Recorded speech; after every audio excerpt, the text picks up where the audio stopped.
Perfeito. Então, vamos às definições iniciais, ok?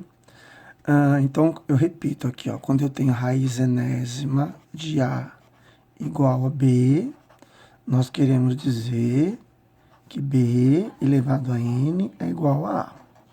Perfeito? Bom, então vamos lá. Como é que vai ser a raiz primeira de um número A? Vai ser o próprio A. Por quê? Porque A elevado a 1 é igual a A. Ok? Muito bem.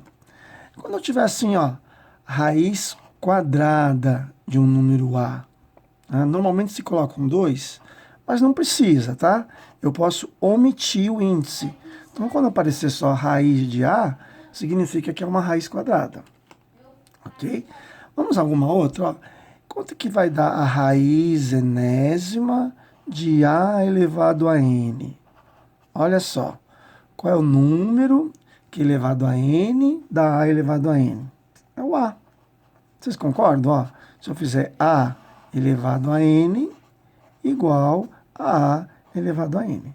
Então, isso aqui é muito importante, galera. A gente vai dizer o seguinte, quando o índice e o expoente do radicando forem iguais, eu posso muito bem omitir o sinal da raiz, o sinal do radical, e deixar só o radicando, a base do radicando como a resposta. E daí vem talvez a propriedade mais importante dos radicais, que é a seguinte. Vamos a ela? Olha só. Eu chego para vocês e coloco assim, ó. Qual é a raiz quadrada de 64? Bom, eu estava perguntando qual é o número que é elevado ao quadrado da 64. É 8. 8. Então, a raiz de 64 é 8. Perfeito. Agora, vamos fazer o seguinte, ó. Posso dizer que o 64, vamos decompor aqui ao lado, ó. Por 2 dá 32, por 2 dá 16, por 2 dá 8, por 2 dá 4, por 2 dá 2 e por 2 dá 1. Então, o 64 é 2 à sexta, ok? Vou colocar aqui, ó. Raiz de 64 é 2 à sexta. E o 8, ó, se eu olhar o 8 aqui, ó, o 8 é o 2 ao cubo. Concordam? Então, raiz de 2 à sexta, 2 ao cubo. Agora, veja bem. Eu não coloquei, mas todo mundo sabe que aqui o índicezinho é 2. Tá? Então, agora eu quero ver daqui para cá. Vamos pensar comigo, olha só. O que aconteceu aqui e aqui? Esse radical virou uma potência. Perfeito? Sumiu o sinal do radical e apareceu o número 3. Espera aí. Qual é a operação matemática que eu posso fazer com esses dois carinhas aqui, já que o 2 se manteve, né? O 2 ficou o mesmo.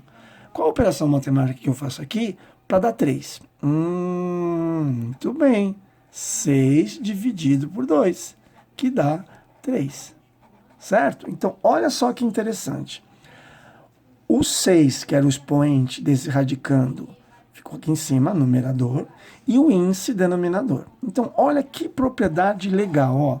Raiz enésima de A elevado a M é A, o expoente vai no denominador e o índice vai no expoente no numerador, perdão, e o índice no denominador.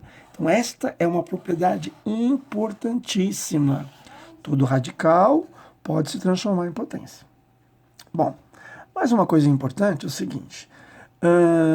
Eu quero saber qual é a raiz quadrada, por exemplo, a raiz quadrada, a raiz quarta, a raiz sexta, a raiz índice par de um número negativo. Qual é? Ora, eu teria que pensar assim, ó. Tem um número que elevado ao expoente par que dá negativo. Não dá. Então, isso não é real. No campo dos números reais, isso não é possível. Então, raiz índice par de número negativo não é possível. Agora, se eu perguntar assim, ó.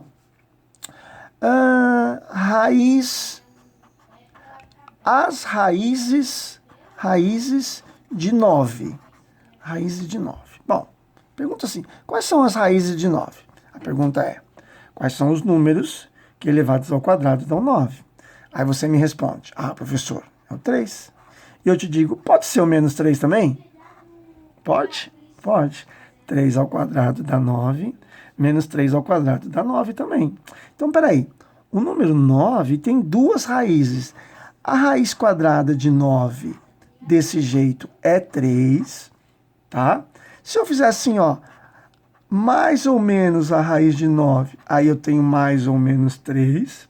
E se eu fizer assim, ó, menos a raiz de 9, eu tenho menos 3. Então, veja bem, as raízes de 9 são duas. Pode ser o mais 3, pode ser o menos 3. Se eu quiser só a positiva, eu ponho assim. Se eu quiser só a negativa, eu faço dessa forma. Agora, se eu quiser as duas, eu ponho dessa forma. Ok?